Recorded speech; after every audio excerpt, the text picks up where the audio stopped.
How far would you go to save your family? Would you make a deal with the devil himself, even if it cost you your innocence? For Alessia Romano, a 23-year-old student whose world was made of books and dreams, the answer was, to the very end.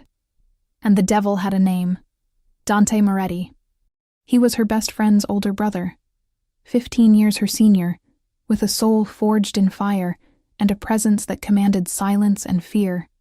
And he was the new and lethal Mafia boss, a secret he kept as well as the sins in his soul. When her father's gambling debt puts her in the crosshairs of a rival family, Dante makes her an irrefusable offer, his protection in exchange for a lie. She must become his fake fiancé, a pawn in his dangerous game of power, and live under the roof of the one man she has always desired and feared in equal measure. But what happens when danger becomes addictive? When the farce begins to feel like the only truth? And when the mayor in the Moretti house had weight? Alessia felt it as soon as she crossed the threshold of the imposing oak door, a weight made of old money, whispered secrets, and the rich smell of tomato sauce simmering for hours, a scent that tried, unsuccessfully, to mask the tension that lived embedded in the walls. To the world, it was the smell of an Italian home. To Alessia, it was the smell of a beautiful and dangerous lie. Every Sunday, she played her part. The part of the loyal best friend, Marco's almost sister, the sweet and harmless art history student who brought a touch of normality to that extraordinary family. She smiled at Mrs. Moretti, listened to Mr. Moretti's stories about business, and laughed at Marco's jokes, all while a part of her remained on high alert, a silent sentinel watching over the shadow that dominated that house. The shadow had a name, Dante. That evening, he hadn't arrived yet. The relief that coursed through Alessia's body was so palpable, she had to grip the wineglass in her hand to hide the tremor. Without him, the dining room seemed larger, the air lighter. Marco was beside her, telling an animated story about an eccentric professor, and she managed to laugh, a genuine sound that rarely escaped her lips in that place. "You're quiet today, Allie," Marco observed, giving her a gentle nudge. "Worried about final exams?" She forced a smile. Always. It was a convenient lie. The real reason for her quietness was about to walk through the door. And then he walked in. The conversation didn't stop. It just changed. The tone became a little lower, the laughter a bit more subdued. It was a subtle, almost imperceptible shift, like the drop in atmospheric pressure before a storm. Dante Moretti didn't need to announce his presence. The very air bent around him. He was 38, 15 years her senior, and he wore every one of those years like armor.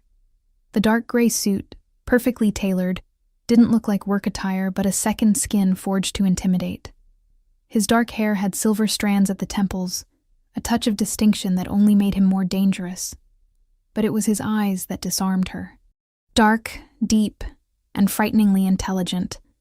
They seemed to see not just who she was, but all the fragile, contradictory thoughts she tried to hide.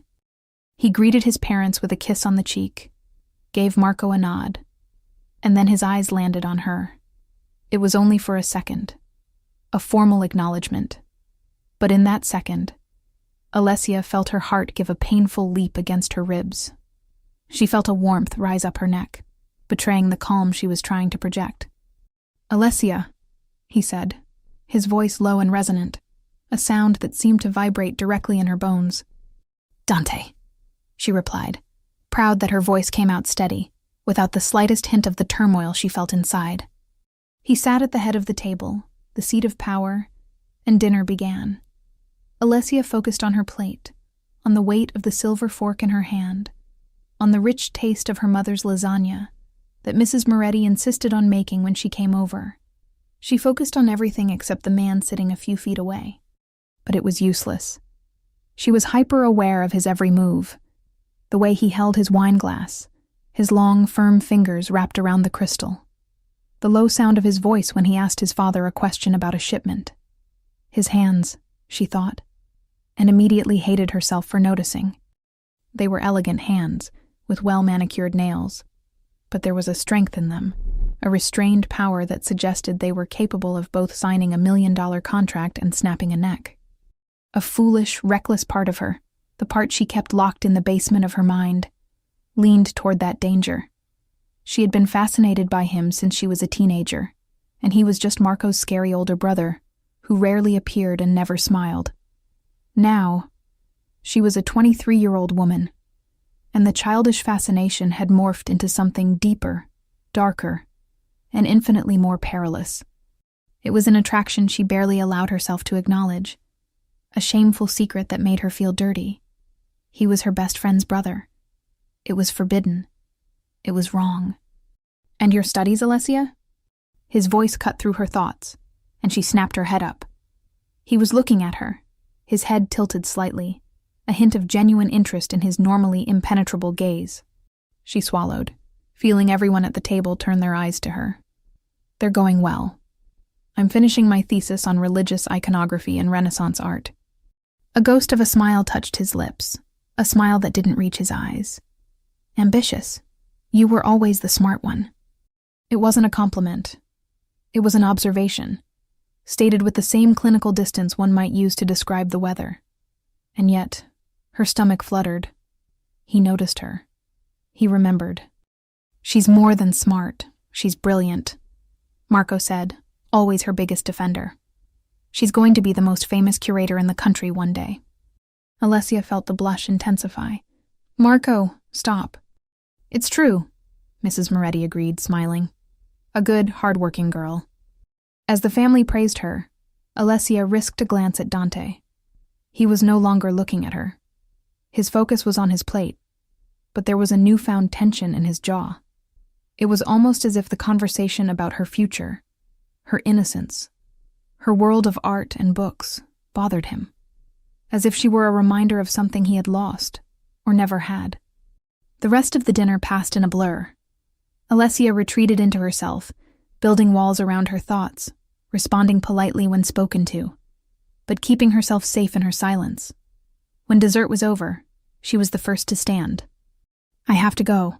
I have to study early tomorrow." There was the usual chorus of goodbyes.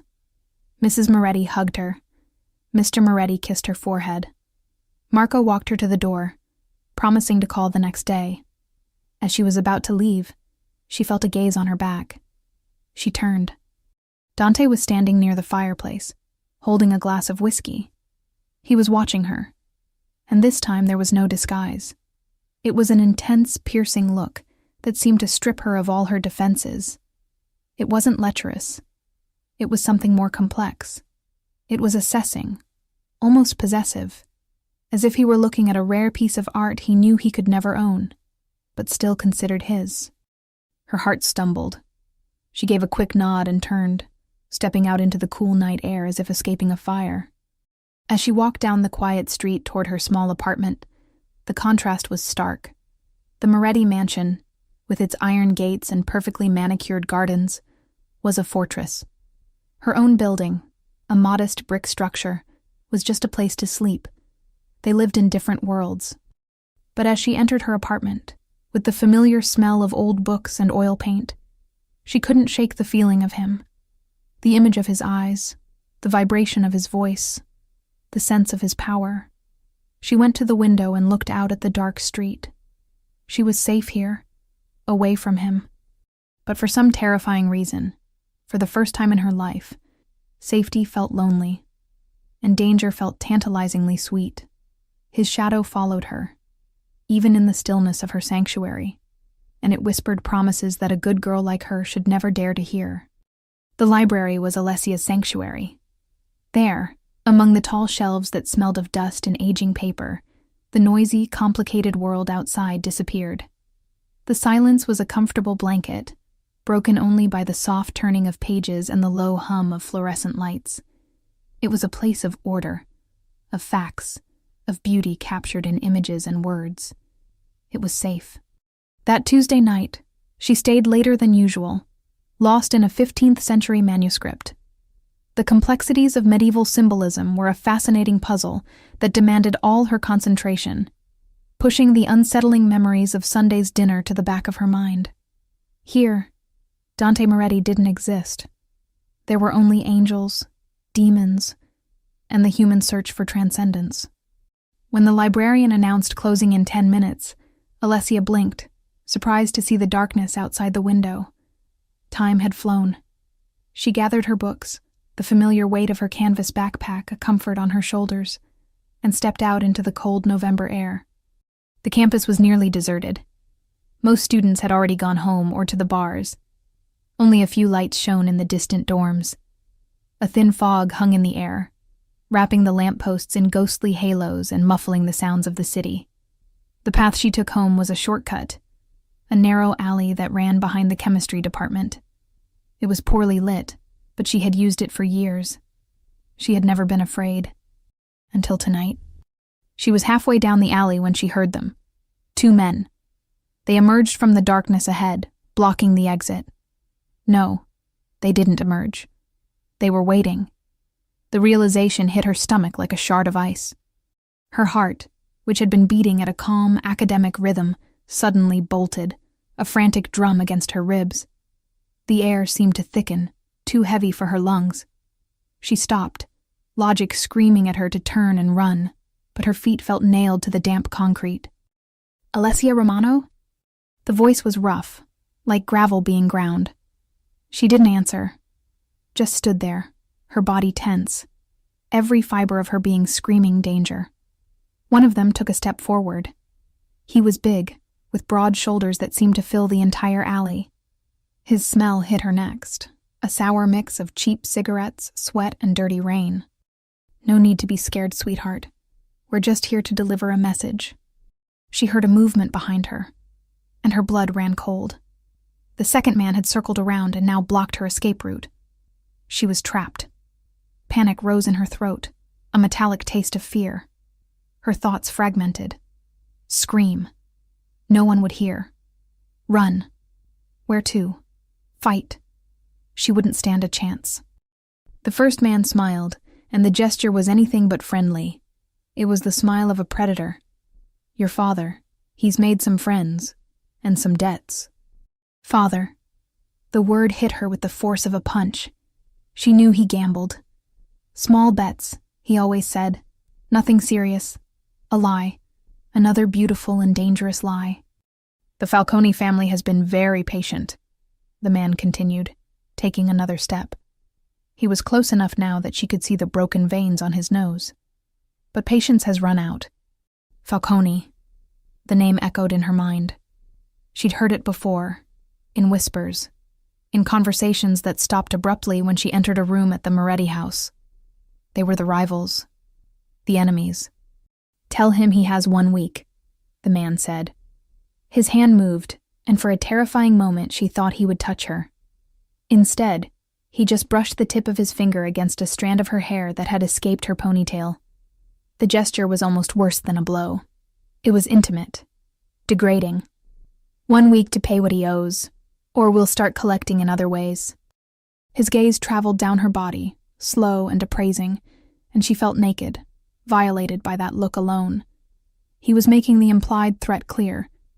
The collection would be her. And then, as quickly as they appeared, they were gone. They didn't run. They just turned and walked into the darkness, with the arrogant confidence of those who know they won't be challenged. Alessia stood there, in the middle of the alley, her body shaking uncontrollably. Her legs gave way and she leaned against the cold, damp brick wall to keep from falling. The sound of her own breathing was harsh and ragged in her ears. She pressed a hand to her chest, trying to calm the wild beating of her heart. The sanctuary had been violated. The order of her world shattered. The darkness she had only sensed at the edges of her life, the darkness she associated with Dante, had spilled into her own backyard and touched her. It took an eternity for her legs to obey the command to move. She didn't run. She walked, her steps stiff and automatic, out of the alley and back onto the lit streets. But the light brought no comfort. The city around her seemed different now, every shadow hiding a threat, every stranger a potential enemy.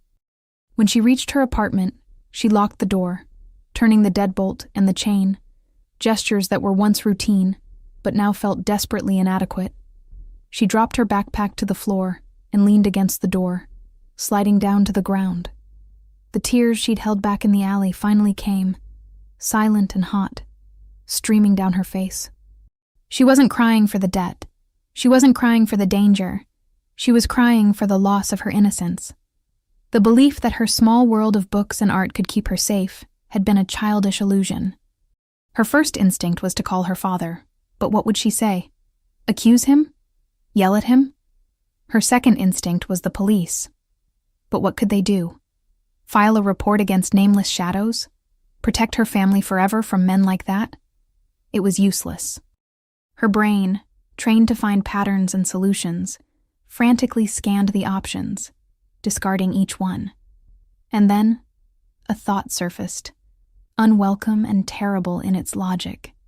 There was only one person she knew who could stand up to men like the Falcones. There was only one person who lived in that darkness and commanded it. Dante. His name in her mind was both a lifeline and a surrender. Asking him for help would be crossing a line from which there would be no return. It would be admitting her safe world wasn't enough. It would be voluntarily placing herself in his debt, in his power. She picked up her phone, her hands still shaking. Her fingers hovered over Dante's number, a number she had but had never used. No, she couldn't.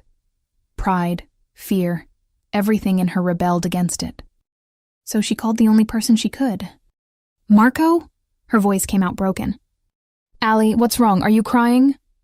She couldn't answer, just sobbed, the control she'd maintained completely shattering. Where are you? What happened? His voice was filled with panic. Between sobs, she told him, about the alley, about the men, about the debt, about the Falcones. There was a silence on the other end of the line, a heavy silence of shock and fear. Stay put. Lock the door. I'm on my way, he said, his voice firm, but she could hear the terror underneath. She knew he would come. He always did. But she also knew, with a cold, terrible certainty that settled in her heart, that Marco couldn't fix this. The problem was too big for him. It was a monster-sized problem. And monsters could only be fought by other monsters. By telling Marco she knew, in the depths of her terrified soul, that she had sealed her fate. The news would get to Dante. And the storm, which she had always watched from a distance, was now coming straight for her. The wait was torture. Every creak of the building, every distant city siren, made Alessia jump. She paced back and forth in her small apartment, her arms crossed tightly over her chest, as if she could hold herself together by force. Marco hadn't come. Instead, he'd called back 10 minutes later, his voice tense. My dad is coming to get me. We're going to handle this, Allie. Stay safe. She knew what that meant. He had told his father. And Mr. Moretti in turn would tell Dante. The gears of that powerful and dangerous machine had been set in motion. An hour later, the lights of a car swept across her window. But it wasn't Mr. Moretti's familiar sedan. It was a black one, long and expensive, a predator of metal and glass that seemed to absorb the streetlights. It parked across the street, its engine a low, menacing purr. For a long moment, nothing happened.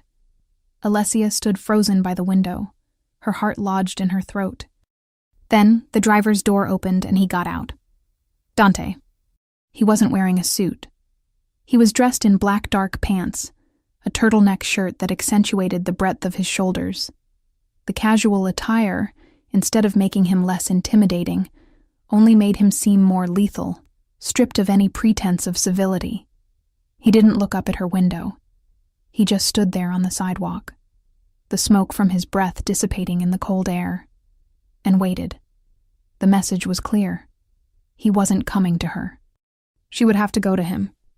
It was a test, a power play before the first word was even spoken. A part of her, the proud and frightened part, wanted to stay locked in her apartment. But the pragmatic part, the part that knew her family was in mortal danger, forced her to move. Her hands shook so much she could barely put on her coat. She went down the stairs, each step an echo of her own surrender. As she stepped out onto the street, the cold air hit her face but couldn't quench the heat of panic in her blood. He watched her approach, his face impassive, a mask of control carved from granite. When she stopped a few feet from him, the silence stretched. It was a heavy silence, laden with everything that had gone unsaid between them for years. "Get in the car, Alessia," he finally said. It wasn't a request. It was an order, spoken in his low, calm voice that somehow carried more threat than a shout. She obeyed. The interior of the car was like him. Immaculate, dark, and expensive. The smell of leather and a subtle masculine cologne enveloped her, a scent that was uniquely his. The outside world disappeared, muffled by the thick glass and oppressive silence. He got into the driver's side, and the small space suddenly felt tiny, charged with his energy. He didn't start the car. He just turned in his seat to face her. In the dimness, his face was a play of shadows and sharp angles. "Tell me everything," he said, "every detail." Her voice trembled at first, but she forced it steady. She described the alley, the men, the exact words they used. She left nothing out, not even the degrading gesture of the man touching her hair. As she spoke, she watched him. A vein pulsed at his temple, and his knuckles, where his hand rested on the steering wheel, were white. Other than that, he showed no emotion. When she finished, the silence returned, heavier than before. "The Falcones are my rivals," he said, his voice cold. "Your father made a debt with the wrong people." "I don't know what to do," she whispered, the confession and admission of her complete helplessness. The tears she thought had dried up threatened to return, and she blinked furiously to hold them back. She would not cry in front of him. She would not give him that satisfaction. His eyes studied her for a long moment. "I'll handle it. The debt will be forgiven." A sigh of relief escaped her lips before she could stop it. It was a relief so deep, so overwhelming, it almost made her dizzy. But it lasted only a second. She wasn't a child. She knew men like Dante Moretti didn't do favors. They made transactions. What do you want in return?" The question came out stronger than she'd expected. She lifted her chin, meeting his gaze in the dark. He leaned forward slightly, and the intensity of his gaze pinned her in place. "You." The word hung in the air between them, one syllable, a sentence. Her heart stopped, then restarted with a painful thud. Her mind raced, imagining all the sordid scenarios the word implied. She felt cheap, sold. Seeing the panic in her eyes, an expression of something that might have been irritation crossed his face. "Not in that way," he said sharply, though a glint in his dark eyes suggested the thought wasn't entirely foreign to him. At least, not primarily. She frowned, confused. "Then how?" "I'm in a delicate position, Alessia. I took over the family business recently. I need to solidify alliances, project an image of stability. The Falcones see me as young. They're testing my boundaries. They used your father to get to me, to destabilize me." He paused, his eyes fixed on hers. "I need something they can't touch. I need a fiancé." Alessia stared at him, her mouth slightly agape. Of all the scenarios her mind had conjured, this was not one of them. "That's insane. A fiancé? A fake one?" "For 6 months," he continued, his voice once again that of a businessman discussing terms. "You will live in my house under my protection. You will wear my ring. You will attend events by my side, smiling as if you adore me. You will be the picture of respectability, of tradition. In exchange, your father's debt disappears permanently, and your family becomes untouchable. No one will ever dare to threaten them again." It was a cage. A gilded cage, but a cage nonetheless. 6 months of her life, pretending to love a man who terrified and fascinated her in equal measure, living under the same roof as him, breathing the same air, enduring his touch in public. The idea was both repulsive and a secret, dark part of her trembled with an emotion that wasn't fear. She thought of her father, of her mother. She thought of the man's eyes in the alley. She thought of the veiled threat. There was no choice. There never had been. "I can't tell Marco," she said, her voice a whisper, "or my parents. It'll kill them." "They will know about the engagement, not the terms," Dante replied. We'll invent a story. A secret romance we're finally making public. It will be convincing. She looked out the window, at her modest building, at the simple life she was about to leave behind. She was on the edge of a cliff, and he was asking her to jump. She turned back to him, her gaze steady, hiding the terror she felt. And after 6 months? I just walk away? And everyone is supposed to believe the engagement just ended? After 6 months, we will have a very public, amicable breakup. You will be free. And safe, he said. Free. The word sounded empty. She felt that once she entered his world, she would never be truly free again. A part of her would always belong to him. She took a deep breath, the cold air of the car filling her lungs. It was her only option, her only salvation. I accept, she said, and the words once spoken felt irrevocable, sealing her fate. An almost imperceptible nod was his only reaction. He didn't smile. He didn't look victorious. He looked resigned, as if he too were being bound to something he didn't want. He started the car. The engine, once a purr, now sounded like the closing of a prison door. Where are we going? She asked, her voice small. To your new home, he said, and pulled the car away from the curb, leaving behind her quiet street, her life, the girl she used to be. They drove in silence through the sleeping city, toward the darkness that awaited her. Dante's mansion wasn't a house. It was a statement. Perched atop a hill overlooking the sparkling city, it was a fortress of dark glass, steel and gray stone. Perfectly manicured gardens, which even in the dead of night looked controlled and lifeless, surrounded the property. There was none of the warmth of her parents' house, with its unruly vines and pots of geraniums. Everything here was precise, angular, and cold, like the man who owned it. He led her inside through a door that felt heavy enough to withstand a siege. The interior was even more impressive and desolate. A 2-story foyer with a polished black marble floor reflected the lights from a modern crystal chandelier like stars in a night sky. The silence was absolute, a heavy silence that swallowed sound. Her footsteps echoed in the vast space, making her feel small, an intruder in a mausoleum. Your room is upstairs. I'll have Maria show you, he said, his voice devoid of any emotion. He seemed uncomfortable, out of place in his own home. An older woman, with gray hair pulled into a tight bun and a kind but reserved face, appeared as if summoned by thought. Sir. Maria, this is Miss Romano. She will be staying with us. Take her to the guest room in the East Wing. Miss Romano. The formality was a wall between them. He was establishing her as a guest, a stranger, not the woman who would wear his ring.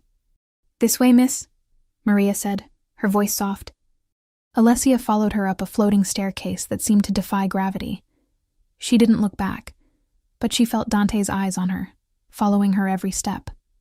The sensation was like a physical weight on her back. The room was larger than her entire living room. A king-sized bed with pristine white sheets dominated the center. An entire wall was glass, offering a breathtaking view of the city lights. There was a walk-in closet and an ensuite bathroom that looked like it was out of a design magazine.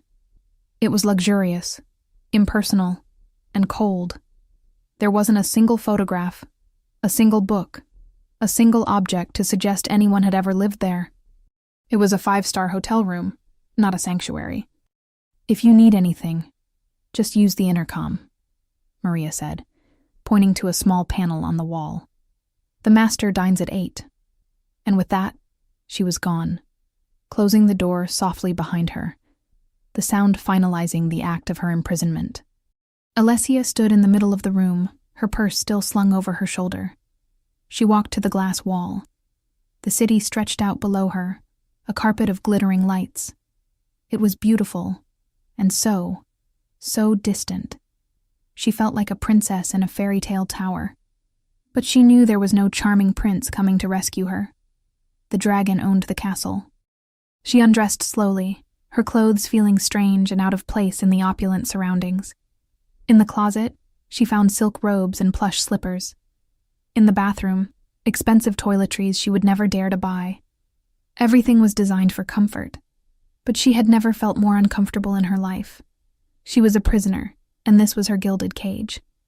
She took a long, hot shower, trying to wash away the smell of fear and the feel of the man's touch from the alley. But the water couldn't reach the memories. When she got out, she found a simple black silk dress laid out on her bed.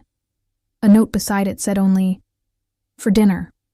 The handwriting was strong and slanted, like him. At 8 o'clock, she went downstairs. She found him in the dining room, a long, formal room dominated by a dark mahogany table that could seat 20. They sat at opposite ends, the distance between them an abyss. Maria served the meal in silence. The food was exquisite saffron risotto, grilled sea bass, but Alessia barely tasted it. The silence was deafening, broken only by the clinking of silver cutlery against porcelain. It was the most tense silence she had ever experienced. She studied him over her water glass. He looked more relaxed now, his black shirt with the sleeves rolled up to his elbows, revealing strong forearms with a web of dark veins. He ate with an economy of motion, focused, as if everything he did was a task to be executed with precision. "You have questions," he said suddenly, and the sound of his voice made her jump. It wasn't a question. It was a statement. "A few," she admitted, her voice a little hoarse. He put down his fork and faced her, giving her his full attention. The intensity of his gaze made the air vibrate. "Ask." "My parents, Marco, how are we going to explain this? An engagement out of nowhere?" "I will handle it," he said. "I'll speak with your parents tomorrow. I'll explain that we've been seeing each other secretly, that I wanted to be sure before involving the families, that I'm traditional. They will believe it. The relief of knowing your father's debt is settled will make them receptive." The word was cold, calculating. He was manipulating their gratitude. "And Marco?" Guilt hit her, a sharp pang in her chest. "He's my best friend. Marco will be hurt that we hid it from him. But he adores you. And he respects me. He'll be happy for you once the shock wears off." He said it with a certainty that annoyed her. How could he presume to know everyone's feelings so well? "You can't just orchestrate people's emotions, Dante." A dangerous glint appeared in his eyes. "That's exactly what I do for a living, Alessia. I orchestrate things. People, businesses, problems. I move them until they are where I want them to be." The frankness shocked her. He wasn't apologizing for who he was. He was stating it. "Tomorrow morning, a jeweler will come," he continued, changing the subject. "You will choose a ring. Pick something you like. You'll have to wear it for 6 months. A ring. The symbol of a promise that was a lie. The thought filled her with a strange kind of sadness. "There are rules," he said, his voice hardening. "You will not go anywhere without a driver I assign. Your phone will be monitored, and you will never, under any circumstances, enter my office. It's at the end of the West Hall. The door is always locked. Understood? I'm not your prisoner." The words escaped before she could stop them, an act of futile rebellion. His lips curved into something that wasn't a smile. "Aren't you? You're living in my house under my rules for a price I paid. The definition may vary, but the reality is the same. You are under my protection, which means you are under my control. It's for your own safety." She had no answer for that. He was right. The rest of the dinner passed in silence. When they finished, he stood up. "I have work to do." He didn't say goodnight. He just turned and left the room, leaving her alone in the vast, silent dining room. Alessia sat for a long time, staring at his empty seat. This was her new life. Silent dinners, strict rules, and the constant presence of a man who was a dangerous enigma. She felt like a piece on his chessboard, moved according to his strategy. She went up to her room, the silk of the dress cold against her skin. The city still sparkled outside her window, indifferent to her personal drama. She lay down on the enormous bed, the Egyptian cotton sheets feeling foreign and cold. She was safe from the danger of the Falcones, but she had placed herself in a different kind of danger, a more subtle and perhaps more destructive one. She was trapped with the dragon in his lair. And as sleep finally claimed her, her last thought was a terrifying question. What would happen if, after 6 months, she discovered she no longer wanted to be rescued. The days that followed were a lesson in loneliness and observation. Alessia learned the rhythms of the house, the silent habits of her jailer. Dante left before dawn and often returned long after she was already in her room. The soft sound of his car on the gravel driveway, the only sign of his return. They rarely spoke. The house was his domain, and she was just a ghost within it. The jeweler came as he had promised. A nervous man in a suit who laid out a black velvet tray on the breakfast room table. The diamonds glittered coldly in the morning light. "Mr. Moretti instructed that you choose whatever pleases you most," the man said, avoiding her gaze. Alessia felt a knot in her stomach. She was choosing the chains for her own prison. Her eyes scanned the ostentatious rings, the enormous stones that screamed wealth. Then she saw one. It was simpler. An emerald-cut diamond flanked by 2 deep blue sapphires, set in platinum. It was elegant, timeless, and there was something melancholic about its beauty. "This one," she said, her voice a whisper. That night, in front of her parents and a joyfully weeping Mrs. Moretti, Dante slid the ring onto her finger. The feel of the cold metal on her skin was a shock. He put on a flawless performance, talking about how he had loved her in secret for years, how he waited for the right moment so as not to disrespect her friendship with Marco. Her parents, relieved and dazzled, believed every word. Marco, who was told later, was shocked and a little hurt. But as Dante had predicted, his happiness for her outweighed his resentment. The farce was set. The first trial by fire came a week later. "Tomorrow night, there's a charity gala at the art museum," he announced during one of their rare dinners together. "It's one of the most important events of the year.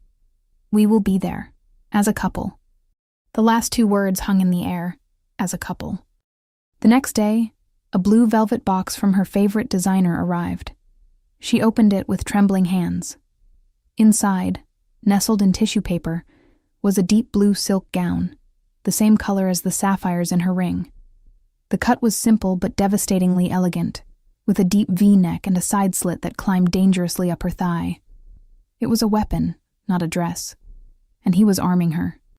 When she came down the stairs that night, he was waiting in the foyer. He wore a black tuxedo that looked as if it had been stitched onto his body. For a moment, when his eyes met hers, his entire steel composure seemed to crack.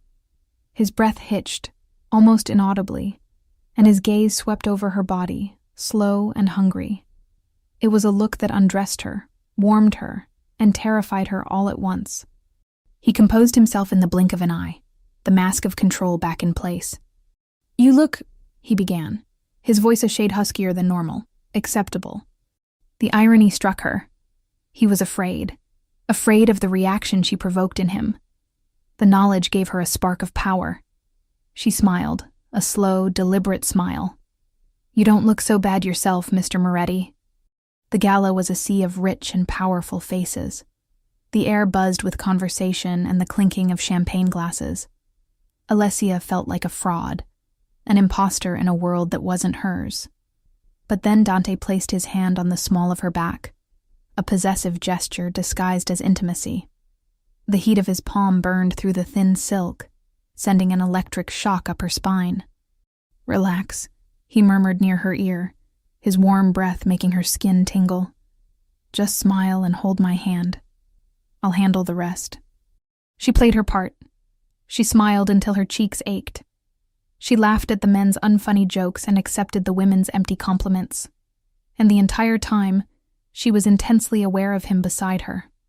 The strength of his hand holding hers, the way he leaned in to whisper a sarcastic observation only she could hear, the way his body formed a protective shield around her. It was then that she saw him, an older man with silver hair and cold, snake-like eyes, watching them from across the room. There was a ring with a falcon engraved on his pinky finger.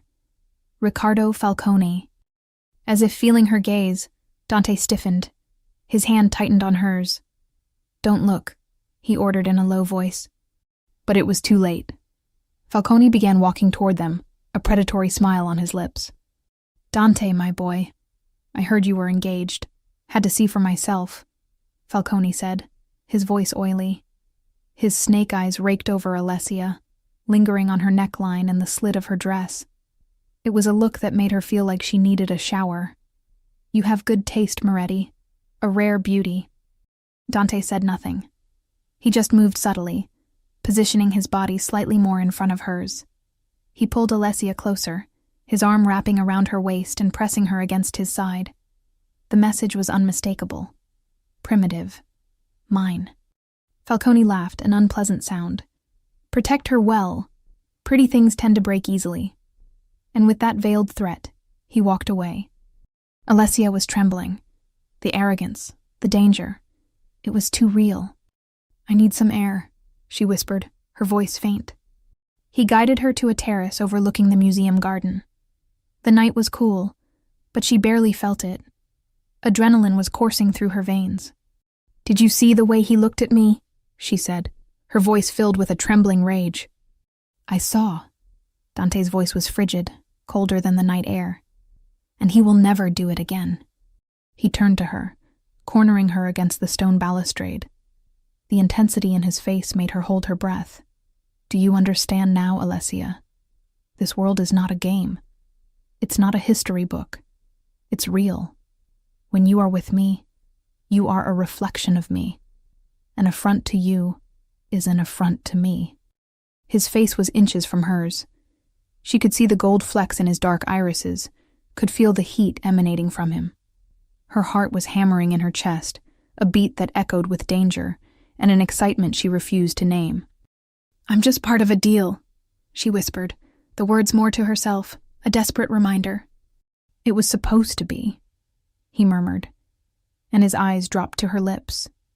The world seemed to stop spinning. The sound of the party behind them faded away. There was only the sound of their breaths, the ever-shrinking space between them. But it's becoming harder and harder to remember that. He leaned in. His scent enveloped her whiskey, starch, and something purely masculine. She closed her eyes, anticipating, wanting the touch of his mouth on hers. It was madness. It was wrong. And yet, it was undeniably real. A millimeter before their lips touched, he stopped. She felt him hesitate, felt the war he was waging within himself. Then, with a low, frustrated curse that seemed torn from his throat, he pulled back. He ran a hand through his hair, a gesture of pure frustration. "We can't," he said, his voice raw. "Not here. Not like this." Alessia opened her eyes. The disappointment was so sharp it was like a physical pain. She felt exposed, vulnerable, her want so clearly written on her face. The almost kiss broke something between them. The carefully drawn line between the farce and reality had been irrevocably blurred. He wanted her, and God help her. She wanted him too. Not the Mafia boss, not her best friend's brother, but the man who looked at her as if she were the only real thing in his world of lies. He drove her home in a charged silence. Neither of them spoke of what had almost happened on the terrace. They didn't have to. It was there, in the air between them, a dangerous promise and an irresistible temptation. That night, in her cold, lonely room, Alessia touched her own lips. She could still feel his phantom heat, the taste of him she had never tasted. The gilded cage suddenly felt much smaller, and the dragon within it, much harder to ignore. The incident on the terrace changed the topography of their existence. The silence in the mansion, which had once been merely empty, was now charged with unspoken tension. Every casual encounter in the hallway, every glance exchanged across the dining table, was electric. Alessia felt as if she were walking on a minefield, where one wrong step could detonate everything. Dante, for his part, seemed to have retreated even further into his shell of control. He became more formal, more distant, as if trying to rebuild the walls the almost kiss had knocked down. But she saw the cracks. She saw it in the way his gaze lingered on her when he thought she wasn't looking, in the tension in his shoulders when she entered a room. He was fighting, and that somehow made her feel less alone in her own battle. The precarious truce was broken by a storm. Not a metaphorical storm, but a literal one. which descended upon the city on a Thursday night with biblical fury. Rain hammered against the mansion's glass windows like fists, and the wind howled like a wounded animal. Thunder shook the very foundations of the house. Alessia hated storms. They reminded her of how chaotic and uncontrollable the world could be. She was in her room, trying to concentrate on a book, but every flash of lightning that lit up the sky made her jump. And then, it happened. A blinding flash of lightning was followed by a clap of thunder so loud it seemed to crack the sky in half. The lights flickered once, twice, and then plunged the mansion into total, terrifying darkness. A small cry escaped her lips before she could stop it. The ensuing silence was even worse. There was no familiar hum of electricity, only the roar of the storm outside. She was alone in the dark, in a house that still didn't feel like a home. She sat on the bed, her heart hammering, trying to decide what to do. Stay here? Go downstairs? Where was he? Her feet decided for her. Moved by an instinct she didn't understand, she left her room. The hallway was pitch black. She used her hand to guide herself along the wall, her fingers brushing against the cool texture of the plaster. Dante? Her voice came out as a trembling whisper, immediately swallowed by the darkness. No answer. She went down the stairs slowly, each step a calculated risk. As she reached the ground floor, she saw a faint glow coming from the library. A candle? The fireplace? She followed the light, her heart still pounding. She pushed open the heavy library door and stopped on the threshold. He was there. The fireplace had been lit, and the dancing flames cast long, flickering shadows on the bookshelves. Dante was sitting in a leather armchair with his back to the door, a glass of whiskey in his hand, the fire reflecting in amber tones in the liquid. He didn't seem surprised to see her. He looked like he had been expecting her. I don't like the dark, she said, the confession sounding childish to her own ears. He turned slowly.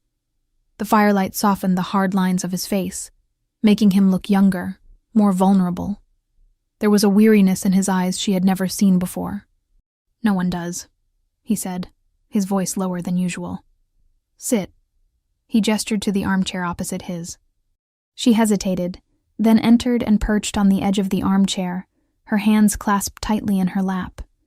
The warmth from the fire began to thaw the chill from her bones. For a while, they sat in silence, watching the flames dance. The silence wasn't tense like at dinner. It was comfortable. The storm outside and the darkness around them created an island of intimacy in that small circle of light. My father used to tell me stories during storms, she said, more to fill the silence than anything else. About knights and dragons. He said the thunder was the dragon roaring. Dante took a sip of his whiskey. My mother used to sing, lullabies in Italian. Her voice was the only thing that could drown out the sound of the storm. It was the first time he had ever mentioned his mother. Alessia knew she had died when he and Marco were young, but the topic was taboo in the family. She must have been a special woman, Alessia said softly. He stared into the fire, his eyes distant, lost in a memory. She was. She was the light of this house. He paused, and the sound of the rain lashing against the window filled the silence. When she was gone, the light went with her. My father, he was never the same. And I had to grow up fast. I had to learn to be the strong one. For Marco. The confession hung between them, fragile and precious. He had given her a piece of himself, a crack in his impenetrable armor. She saw in that moment, not the Mafia boss, not the ruthless businessman, but the boy who had to become a man too soon. An impulse of empathy, strong and overwhelming, hit her. She felt an almost unbearable urge to reach out and touch his arm, to offer some kind of comfort. But she held back. The distance between their armchairs felt like an ocean. That must have been hard, she said, the words feeling terribly inadequate. He gave a small nod, still looking at the flames. We all have our dragons to face, Alessia. Some of us just learn to hide them better. He turned to look at her, and the vulnerability in his gaze struck her to the core. You shouldn't be here, in this world. You're like her, full of light. His voice was hoarse with an emotion she couldn't identify. Regret? Longing? "Maybe that's why I am here," she whispered. "Maybe some houses need the light brought back to them." The words slipped out before she could think them, bold and instinctive. The expression on his face changed. The vulnerability was replaced by something more intense, more raw. The desire he had kept so firmly under control was now on the surface, burning in his eyes. He stood up and walked to the window, staring out at the rainy darkness, his broad, tense back to her. "You don't know what you're saying." "I do," she said, standing up as well. She took a hesitant step toward him. "I see you, Dante. Not just the man everyone fears. I see the man who protects his brother, who honors his mother's memory. I see the man who sits alone in the dark during a storm." He turned to face her, his face a mask of conflict. "And what you see doesn't scare you?" "It terrifies me," she admitted, her voice steady despite the tremor in her hands. "But it's not the darkness in you that scares me. It's the light, the one you try to hide." He took a step toward her, then another, until only a breath of air separated them. He raised his hand, as if to touch her face, but let it fall to his side. The internal struggle was visible in every tense line of his body. "You're playing with fire, Alessia," he growled, his voice low and dangerous. "Maybe I want to get burned," she replied, lifting her chin in a silent challenge. The storm inside the room was now fiercer than the one raging outside. The air crackled with electricity, with years of repressed desire and the sudden, shocking understanding that they were not so different after all. They were both lonely, both hiding parts of themselves from the world. In that moment, by the firelight, in the darkness of a house that had lost its soul, they were not the Mafia boss and his fake fiancée. They were just a man and a woman, on the verge of a surrender that would change everything. And as the thunder roared outside, Alessia knew the sound was not of a dragon. It was the sound of walls crumbling. The air in the library was so thick Alessia could feel it in her lungs, heavy with desire and confession. Her sentence, "Maybe I want to get burned," hung between them, an offer and a challenge. Dante's control, that fortress he had built around himself for years, finally shattered. "You don't know what you're asking for," he said, his voice a low growl, almost a warning to himself. "Then show me," she whispered, and it was the bravest thing she had ever said. That was all it took. The last barrier crumbled. He closed the distance between them in a single stride. His hand came up and fisted in her hair at the nape of her neck, holding her with a possessiveness that left no room for doubt. His other hand landed on the small of her back, pulling her flush against him until there was no space left between their bodies. She gasped at the contact, at the solid wall of his chest against hers, at the heat that radiated from him. "Alessia," he murmured her name like a prayer and a curse, and then he kissed her. It was nothing like the almost kiss on the terrace. There was no hesitation. There was no tenderness. It was a collision, an explosion of years of pent-up tension, of denied desire. His mouth was hungry, demanding, taking hers with a certainty that left her breathless. It wasn't a kiss to seduce, it was a kiss to claim. A shock of pure pleasure shot through her body, so intense her knees buckled. She clung to his shoulders to steady herself, her fingers digging into the fabric of his shirt. He responded by deepening the kiss, his tongue tangling with hers in a wild, primitive dance.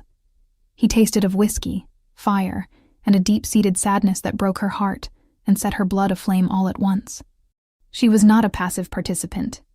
She kissed him back with the same desperate hunger, pouring into the kiss all her secret fascination, all her loneliness, all the longing she had refused to admit. It was a mess of clashing teeth, ragged breaths, and the sound of a moan that escaped her throat. When they finally broke apart for air, their faces were inches apart. They were both panting, chests heaving. Dante's eyes were dark, pupils dilated, burning with a raw emotion that left her trembling. "I want you," he said, his voice raw, each word an effort. "God help me. I have wanted you since you were a girl, and I had no right to even look at you. And now, Now that you're a woman, right in front of me, looking at me like that, it's killing me." The confession hit her with the force of a wave. Years. He had wanted her for years. "Why didn't you ever say anything?" she whispered. "Because I am this," he answered, a hint of self-loathing in his voice. "I am this world. Darkness, violence, lies. And you. You were the only pure thing left in my brother's life. In my life. I couldn't touch you. I couldn't taint you." "You don't taint me," she said, raising her hand and touching his face. The stubble of his beard scraped against the soft skin of her fingers in a delicious contrast. "You see me. In a way no one ever has." He closed his eyes at her touch, leaning into her palm like a man dying of thirst. "Alessia." "No more lies, Dante," she said, her voice firm. "Not tonight. I want you too. I think I always have." That seemed to break the last shard of his resistance. He swept her up into his arms as if she weighed nothing and carried her out of the library, up the stairs in the darkness. She wrapped her arms around his neck, buried her face in his shoulder, and inhaled his scent. She wasn't afraid. For the first time in that house, she felt like she belonged. He didn't take her to her guest room. He took her to his. The room was like him. Large, dark, with heavy masculine furniture. The only light came from the black marble fireplace that crackled in a corner.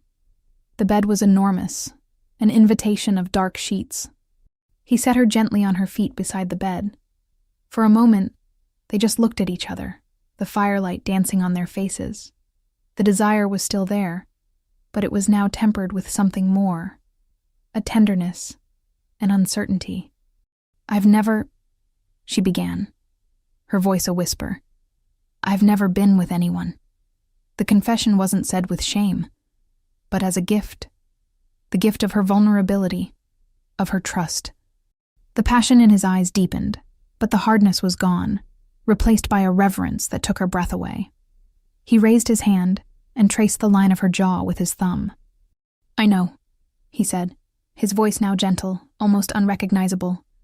"And I will honor that. I will worship you, Alessia, the dragon and the light." And in their surrender to one another, they found not just passion. They found a fragile, terrifying hope for redemption. The contract had been forgotten. The farce had become the deepest truth either of them had ever known. The first sign of dawn was the silence. The storm had passed, leaving behind a washed, quiet world. The soft gray light seeped through the gaps in the heavy curtains, painting the room in shades of gray and silver. Alessia woke slowly, consciousness returning in waves. The first thought was of warmth. She was cocooned in warmth, nestled against a solid living source. She opened her eyes. She was in Dante's room, in his bed, one of his arms thrown possessively over her waist. He was still asleep, his face relaxed and stripped of its usual mask of control. In the soft morning light, he looked younger. The worry lines around his eyes softened. A lock of his dark hair had fallen across, betrayal clear in his voice. "That my best friend and my brother are together behind my back? How long has this been going on?" "It's not what you think," she said, tears welling in her eyes. "Then what is it? Because it looks like the two people I trust most in the world have been lying to me," he shouted, his gaze locking onto Dante.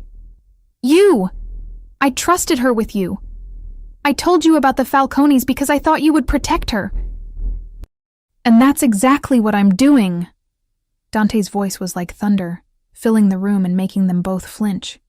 He rose to his feet, standing between Marco and Alessia, an instinctive protector. The sight of them, Dante defending her from his own brother, was what broke Marco. The anger on his face crumbled, replaced by a deep hurt. "I don't understand," he said, his voice broken. "Allie, why? Why didn't you tell me?" The truth about the contract, the debt, the farce. It was all on the tip of her tongue. But looking at Marco's face, seeing the pain they were already causing him, she couldn't say it. To reveal that their father was the cause of all this, that she had sold herself, it felt like an even greater betrayal. Her silence was the wrong answer. So that's it, Marco said, shaking his head slowly, his eyes filled with a disappointment that was worse than anger. You're together. He looked from one to the other, the hurt in his eyes hardening into a cold resignation. I need to get out of here. He turned and walked out of the room, his footsteps heavy on the marble. The front door slammed with a finality that echoed in Alessia's heart.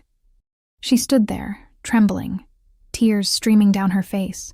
She had fixed one problem only to create another, perhaps a worse one. She had found something real with Dante, but the price may have been her oldest and dearest friend. Dante turned to her, his face grim. He reached out as if to comfort her, but let his hand fall. He'll get over it. You don't know that, she sobbed. He loves you, Dante said, his voice surprisingly gentle. He just needs time. But as Alessia stared at the closed door, a terrible feeling washed over her. The silence in the house was no longer about them. It was about Marco's absence. The storm outside had passed, but the one they had created within these walls was just beginning. The days following the confrontation with Marco were gray and silent. He wouldn't answer Alessia's calls or respond to her texts. The ache of his absence was a constant presence in the mansion, a shadow that not even the new, fragile intimacy with Dante could dispel. They moved around each other carefully, the passion of that stormy night now tempered by the reality of its consequences. The world they were building felt incomplete, flawed, without Marco's blessing. Dante, for his part, became even more protective. He forbade her from going to the university, insisting it was too dangerous. The Falcones are quiet, he would say. Too quiet. The house, which had begun to feel like a sanctuary, now felt like a prison again, and Dante's constant worry was a reminder that the original danger hadn't disappeared. The crisis reached its boiling point on a Saturday afternoon. Alessia was in the library, trying futilely to concentrate on her books, when she heard raised voices coming from the foyer. One was Dante's. The other was Marco's. Her heart leaped. She ran out of the library and stopped at the top of the stairs, hidden in the shadows. Marco was standing in the hall, his face pale and angry. Dante stood before him, blocking his path. I just want to talk to her, Dante. You can't keep her locked up in here forever, Marco shouted. She's not locked up, she's safe. Dante's voice was low and lethal. Safe from what? From me? I'm her best friend. You're impulsive and you're angry. You don't understand the situation, Dante retorted. Then explain it to me, because I don't recognize either of you anymore. As they argued, Dante's phone rang. He glanced at the ID and his face went white. He answered, his voice tense. What? He listened, his body stiffening. Where? Alessia felt a cold dread creep up her spine. Something was terribly wrong. Dante hung up the phone. He looked at Marco, and the anger on his face had been replaced by something far worse. Fear. A cold, controlled fear. They have her father, he said, the words like chips of ice. The Falcones. They took him from his office 10 minutes ago. Alessia's world tilted on its axis. Her father. Her legs gave out and she sat down on the steps, her head spinning. Marco rushed towards her. Allie! Dante was already moving, the lethal calm of a predator taking over. He spoke into a different phone. In Italian, his orders short and brutal. Men in black suits who seemed to materialize out of nowhere appeared in the hall. Stay with her, Dante ordered 2 of them, pointing at Alessia. Do not let her leave this house. No, Alessia cried, scrambling to her feet. You can't go without me. It's my father. That's exactly why you're not going, he said, his face an impenetrable mask. You are what they want. Your father is just the bait. He turned to Marco. Take her upstairs. Keep her safe. I'm going with you, Marco said, the previous argument forgotten in the face of the crisis. No. Your job is to protect her now, Dante said, and there was a finality in his voice that allowed no argument. He turned and strode out, his men following him. Marco guided her back into the library, his hands on her shoulders. She was trembling, her mind racing with terrible images. He'll be okay, Allie. Dante will bring him back, Marco said, trying to comfort her. but his own voice was laced with fear. "This is my fault," she whispered. "All of this." "It's not. It's our world's fault, our family's." They waited. Every minute stretched into an eternity. Alessia paced the library, her mind a hive of panic. She couldn't just stand here, helpless. Dante was out there, risking his life because of her family. It was then she remembered something her father had mentioned weeks ago, in a rare moment of sobriety. He was worried about some documents in his office, something about shipping records he was holding for a client. At the time, she dismissed it. But now, Falcone, debts, shipments. "Marco, I need to go to my father's office," she said, her voice filled with a new urgency. "Are you crazy? Dante would kill us." "Dante isn't here, and he could be walking into a trap. The Falcones wouldn't just grab my father to negotiate a debt Dante already promised to pay. There's something more. I feel it." She saw the hesitation on Marco's face. "Please," she begged. "If there's even the slightest chance there's something there that could help him, we have to try." His loyalty to her finally won out over his obedience to Dante. "All right," he said, "but we do it my way." Distracting the guards was easier than she thought. Marco faked an asthma attack, creating a commotion that drew both men upstairs. In the confusion, Alessia slipped out the back door and ran to Marco's car, parked down the street. Minutes later, he joined her, and they sped off. Her father's office was a small, dusty room in the back of a warehouse. They broke down the door. The place was a mess, papers scattered everywhere. Falcone's men had already been there. "What are we looking for?" Marco asked, rifling through a drawer. "I don't know," Alessia admitted. Her mind was racing. Shipments, records. What would her father, an accountant, have to do with shipments? Unless he was laundering money for them, cooking the books to hide the true nature of the cargo the Falcones were moving through the port. Her gaze fell on a large map of Renaissance Italy hanging on the wall, a gift she'd given him years ago. It was crooked. Why would it be crooked? She walked over to the map. There was a small tear in the corner. On impulse, she pulled at the tear. The paper peeled back, revealing a hollow compartment in the wall behind it. Inside, there was a flash drive.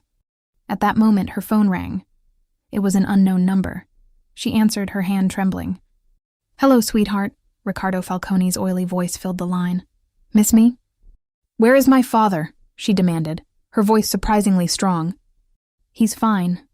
For now. So is your boyfriend. They're having a little chat at one of my warehouses on Pier 12. But the conversation is getting dull. I think a little motivation would help. Why don't you join us? Alone." It was a trap. An obvious one. But she had no choice. "I know what you're doing," she said, her mind working furiously. "The shipments. Whatever is on this flash drive, it's worth more than my father's debt." There was a silence on the other end of the line. She had hit the mark.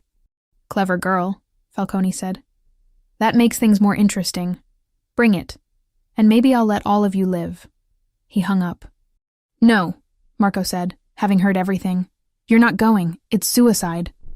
"It's the only chance they have," she said, the flash drive warm in her hand. "And I'm not going alone." She looked at Marco. "You know what to do. Call your father's men. Not Dante's. The ones loyal to the old Moretti. Tell them where we are. Tell them the family is in danger. And then, you and I are going to buy them some time." She saw the fear in his eyes, but she also saw a determination that mirrored her own. He was no longer the carefree boy. The crisis had forced him to become a man. "All right," he said, nodding.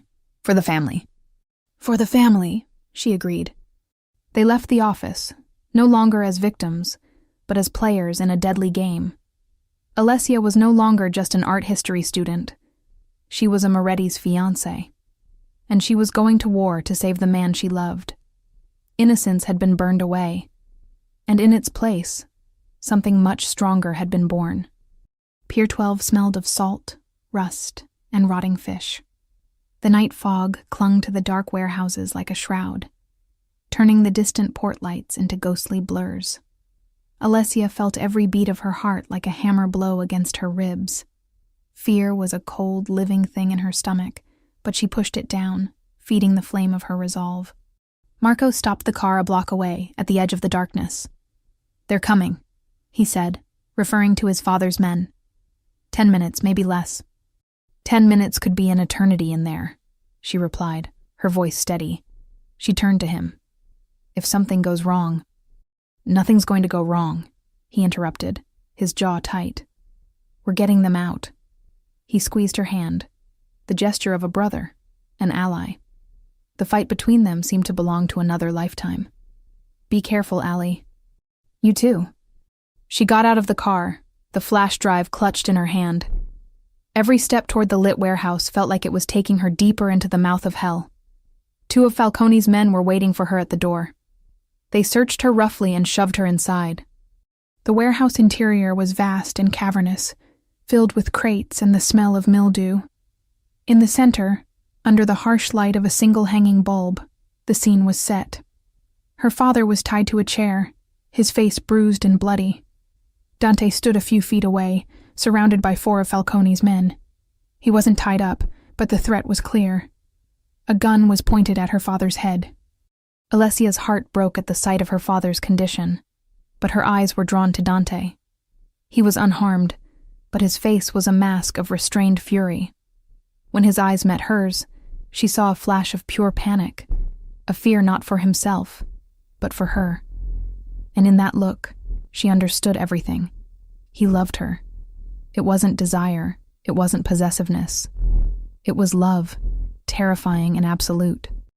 Riccardo Falcone was sitting on a chair, savoring a cigar. "Ah, the fiancé has arrived. The party can begin," he said, smiling. "I see you brought my little gift." He gestured to the flash drive. "Let them go," Alessia said, her voice echoing in the vast space. "All in due time. First, proof of your loyalty. Toss it to me." "No, Alessia!" Dante yelled, taking a step forward, but one of the men shoved him back. She looked at Dante, then at her father. She was at an impasse. If she handed over the flash drive, she lost her only bargaining chip. If she didn't, they would die. "You don't want this flash drive, Falcone," she said, her mind racing, searching for an angle, a way out. "Not really. It contains proof of all your money laundering operations. The second I hand it over, I become a witness you'll have to silence, and Dante knows that. He would never stop hunting you." Falcone laughed. "Such a dramatic mind. You should have been a lawyer, not an art historian. And you should have chosen a more loyal accountant," she shot back. "He made copies, didn't you, Dad?" she asked, looking at her father. He stared at her, confused, then seemed to understand, and nodded weakly. It was a lie, but a lie that might buy time. Falcone's confidence wavered for a second. "You're bluffing." "Am I? You want to risk decades of your operation over a single file?" She took a step toward a nearby metal barrel, where a small fire was burning for warmth. "I can destroy this right now, and then you have nothing."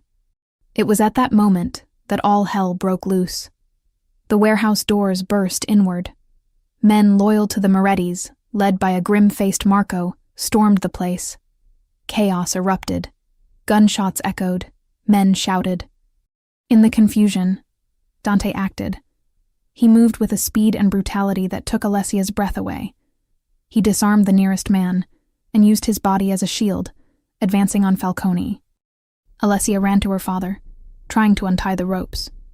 Falcone, seeing his plan crumbling, grabbed Alessia from behind, putting a knife to her throat. "Stop!" he screamed, "or she dies!" The warehouse fell silent, the standoff tense. Dante froze, his face pale with fury and fear. "Let her go, Riccardo." Dante's voice was dangerously calm. "Throw down your weapon!" Falcone shouted, the blade pressing against Alessia's skin. Dante hesitated, then tossed his gun to the floor. "Now," Falcone said, smiling, "we get to watch the end of the Morettis." What Falcone didn't see was Marco moving silently behind the crates. "You always underestimated my brother," Dante said, a small smile on his lips. "He may not have my killer instinct, but he's loyal. and smart. The moment Falcone turned, confused, Marco hit him in the back of the head with a piece of metal pipe. Falcone collapsed, unconscious. Alessia ran into Dante's arms. He held her tightly, his face buried in her hair, his body trembling with relief. "I thought I was going to lose you," he whispered, his voice broken. "You're not getting rid of me that easily," she answered, her voice muffled against his chest. 1 year later. The air in the Moretti house had a different weight now. It was the weight of laughter, of lively conversation, and the smell of tomato sauce that promised a home, not a lie. Sunday dinner was the highlight of the week. Alessia sat beside Dante at the head of the table. The ring on her finger was no longer a prop. It was a promise, sealed in a small private ceremony 6 months prior. Her father, now in recovery and working for the Morettis legitimately, sat next to her mother, looking healthier than he had in years. Marco was on the other side, telling a joke that made Mrs. Moretti laugh out loud. Everything was different. After that night at the pier, there were no more secrets. The truth was revealed. There were tears, anger, and finally forgiveness. The family, tested by fire, had emerged stronger. Dante leaned in and whispered in her ear, "Happy?" She turned to him. The shadow was still in his eyes, but now there was light too. Her light. "Happy doesn't begin to cover it," she answered. She hadn't lost her innocence. She had traded it for strength, for wisdom, and for a love that was more real than anything she had ever known. She looked around the table, at the people she loved. Her life was no longer a quiet sanctuary of books and art. It was loud, complicated, sometimes dangerous, but it was hers. Later, after the guests had gone, Dante took her to the library. The fireplace was lit, just like on that stormy night. "I have something for you," he said. He handed her a small velvet box. It wasn't a ring. Inside, on a satin bed, lay an antique key. "It's the key to my office," he said, his voice soft. "No more locked doors between us, Alessia. No more secrets." Tears welled in her eyes. She took the key, the cold metal in her palm. "I don't need it," she said. "I already have everything that matters." He pulled her close, his forehead pressed against hers. "I love you," he whispered. "You are the light in my darkness." "And you are the shadow that keeps me safe," she replied. And there, in the heart of the house she had once feared, Alessia knew she had found her place. She was not a prisoner in a gilded cage. She was the queen of a complex kingdom, the partner of a dangerous man, and the architect of her own happily ever after. A story that began with a contract and a paralyzing fear had transformed into a love that was, at once, her greatest adventure and her safest harbor. Innocence was gone, but in its place, love had taken root, strong and unshakable.